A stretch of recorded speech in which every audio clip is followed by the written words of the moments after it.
GCCI દ્વારા Gujarat sustainability summit 2025 યોજાઈ.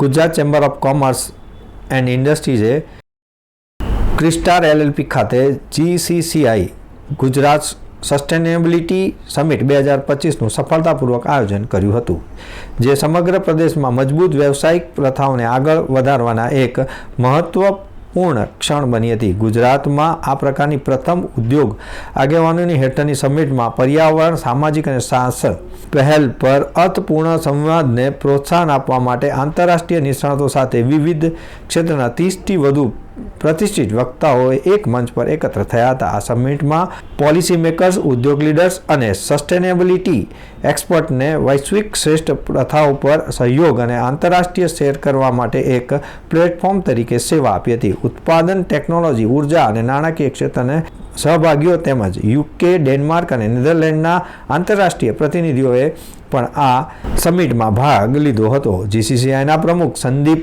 એન્જિનિયરે quality council of ઇન્ડિયાના અધ્યક્ષ જક્ષય શાહનું સ્વાગત કર્યું હતું. સમિટમાં GCCIના ઉપપ્રમુખ અપૂર્વ શાહ, GCCIના સચિવ ગૌરાંગ ભગત, ESGના ટાસ્ક ફોર્સના ચેરમેન સમીર સિન્હા સહિતના મહેમાનોએ હાજરી આપી હતી. સંદીપ એન્જિનિયરે ગુજરાત, ભારત અને વિશ્વ માટે મજબૂત ભવિષ્યનું નિર્માણમાં એક સીમાચિહ્ન તરીકે સમિટના મહત્વ ઉપર ભાર મૂક્યો હતો.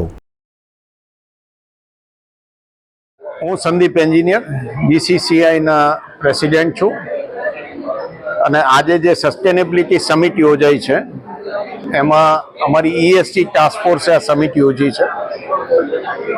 સસ્ટેનેબિલિટી સમિટ અને આવી સમિટ ગુજરાતમાં પ્રથમવાર થઈ રહી છે. આ સમિટનો ધ્યેય છે એક તો ESG જે કમ્પ્લાયન્સ આવી રહ્યું છે ગ્લોબલી, બધા ડેવલપ નેશન ESG કમ્પ્લાયન્સ માગે છે. ઇન્સ્ટિટ્યૂટ્સ પાસે, ઇન્ડસ્ટ્રીઝ પાસે ધંધો કરવા માટે, એક્સપોર્ટ કરવા માટે, ઇન્વેસ્ટ કરવા માટે એની જાણકારી પ્રદાન કરવી. ESG એટલે એન્વાયરમેન્ટ, સોશિયલ અને ગવર્નન્સ ઇમ્પેક્ટ છે ધંધાની ને તમારે ઓર્ગેનાઇઝેશનની છે. સસ્ટેનેબિલિટી સમિટમાં અનેક ટોપિકની ચર્ચા થવાની છે, અનેક સ્પીકર્સ છે થ્રુ આઉટ ધ ડે.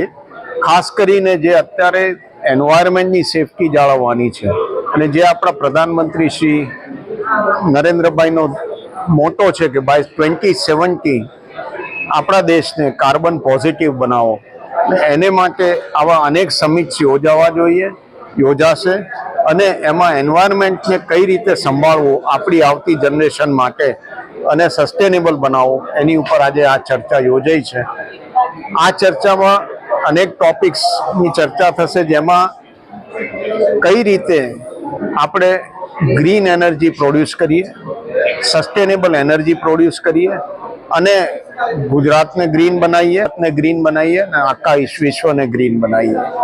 આ યુનિક સમિટ છે અને આ સમિટની અંતે ઘણું બધું નોલેજ ઇન્ડસ્ટ્રીને, ખાસ કરીને સ્મોલ ઇન્ડસ્ટ્રી અને મીડિયમ ઇન્ડસ્ટ્રીને પ્રદાન થશે કે ESG કમ્પ્લાયન્સ ઉપર કઈ રીતે વધવું, કઈ રીતે આગળ વધવું અને કઈ રીતે એની ઇમ્પ્લિમેન્ટેશન કરવા અને સસ્ટેનેબલ આપણું એન્વાયરમેન્ટ કઈ રીતે બનાવવું અને કઈ રીતે ક્રિએટ કરવું અને એના અનેક મેજર્સ કઈ રીતે જુદી જુદી ઇન્ડસ્ટ્રી લઈ રહી છે અને એમાંથી ઘણું બધું નોલેજ એકબીજાને પ્રદાન થશે. જક્ષા શાહે પોતાના સંબોધનમાં જણાવ્યું હતું કે ગુજરાતને ઔદ્યોગિક નેતૃત્વનો પુરાવો ગણાય છે. તેમણે ભારપૂર્વક જણાવ્યું કે જેમ ભારત વિકસિત ભારત 2047ના વિઝન તરફ આગળ વધી રહ્યું છે, તેમ ગુજરાતે ટકાઉ ઔદ્યોગિક વિકાસને આગળ વધારવામાં અગ્રણી ભૂમિકા ભજવવી જોઈએ. સમિટમાં મહત્વપૂર્ણ વિષયો પર ઊંડાણપૂર્વક સેશનો યોજાયા હતા, જેમાં મજબૂત ગુજરાત વિઝન સાથે વર્ષ 2070માં નેટ ઝીરો લક્ષ્યને પ્રાપ્ત કરવાનું, વૈશ્વિક ટકાઉપણાનું પરિદૃશ્ય, નફાકારકતા સાથે ઓછા કાર્બન સંક્રમણનું અર્થશાસ્ત્ર, ભવિષ્ય માટે તૈયાર MSMEને અને સામૂહિક ઉદ્યોગને કાર્યવાહીની જરૂરિયાત, ભારતમાં ગ્રીન પોલિસી અને ફાઇનાન્સ પર જોર. આ વિષય પર ખાસ ધ્યાન કેન્દ્રિત કરવામાં આવ્યું હતું. દર્શક મિત્રો, આ હતા અત્યાર સુધીના સમાચારની ખાસ ગતિવિધિ માટે આપની નિહાળતા રહો S Live ન્યૂઝ બુલેટિન. નમસ્કાર.